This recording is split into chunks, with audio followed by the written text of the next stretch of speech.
Hello everybody, welcome back to the Aftermath. Today we're going to be talking about the Arizona Dbacks. So we're going to get right into it. Let's get started. Last season, the Arizona Dbacks finished 4th in the NL wildcard race, right behind the New York Mets, the Washington Nationals, and the Milwaukee Brewers. They were 4 games back, so it was pretty close between the New York Mets and the Arizona Dbacks. But the Washington Nationals and Milwaukee Brewers came out on top. The D-backs last season went 85-77. They were 21 games back, though, in the NL West, just behind the Dodgers, and they were in 2nd place. So that's just how good the Dodgers really are. But I personally think that the D-backs are definitely a playoff contender team, definitely a wild card team. If they're going to make it into the postseason, it's definitely got to be the wild card, in my opinion. I think the Dodgers are too good of a team to be going through the wild card or not making it to the postseason at all. So I definitely think that the Arizona Diamondbacks have to go through the wild card to get to the postseason.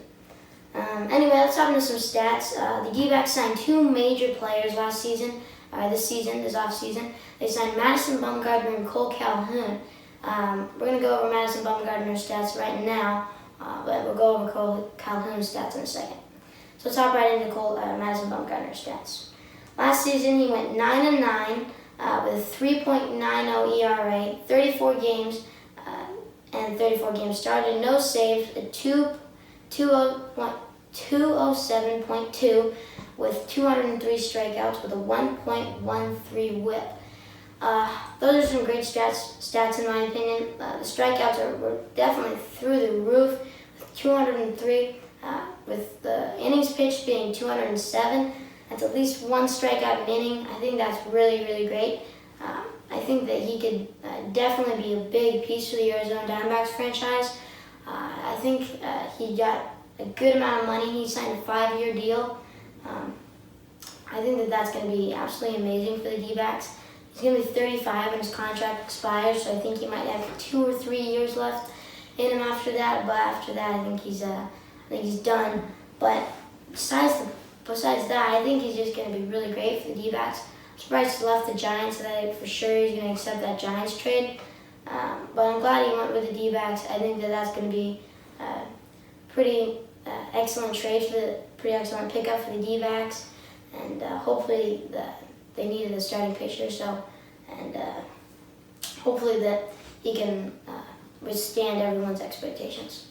Now we're going to hop into Cole Calhoun's stats now, so we're going to talk about those stats right now. Last season he had 552 at-bats with 92 runs, 128 hits, 74 RBIs, 70 base on balls, 33 homers, 162 strikeouts, and with a 232 average with a .325 on-base percentage.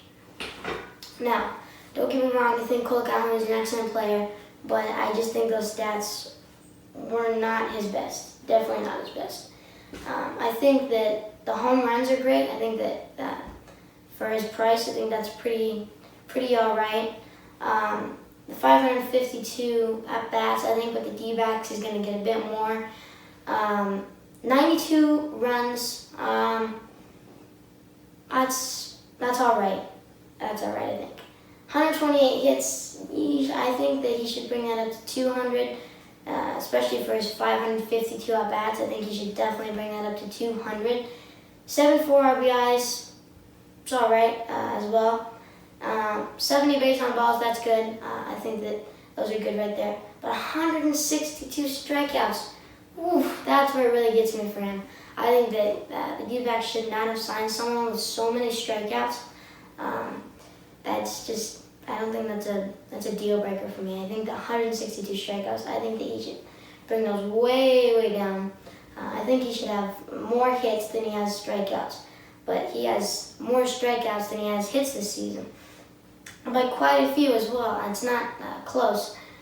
But his on-base percentage as well, I think he should bring that up to at least 500, get on at least possibly half the time.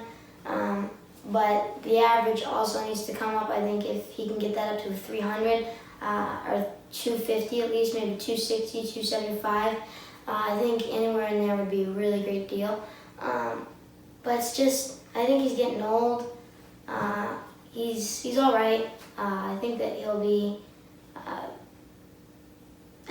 all right for the time being, but he definitely is going to be an all right player for the D-backs. I think for his price, I think he's overpriced. I think he's an overpriced veteran. If they can bring the price down a little bit on that deal, I think it would have been a great deal. But in right field, they have a bunch of great outfielders for the D-backs. Tom Marte can play center. They got Gerard Dyson out there. They got David Peralta. So I think their outfield is pretty stacked. If they want to move Dyson to center and put Calhoun in right and throw Marte at second or short, I think that that's going to be really good for them. But if not, maybe a pinch hitter at the most. Maybe a pinch hitter. But I don't think those stats are that great. I'd like to see more from him. Maybe he has a great season this year, but I'm not entirely sure what to expect from him. Last season it was pretty rough, but hopefully it's going to get better. That's going to conclude today's episode. If you like this video, please leave a like and subscribe. If you have any suggestions on what you'd like to see next, please let me know down in the comments down below. And go check out my previous video in the White Sox. Anyway, that's going to be it for today. See ya. Bye.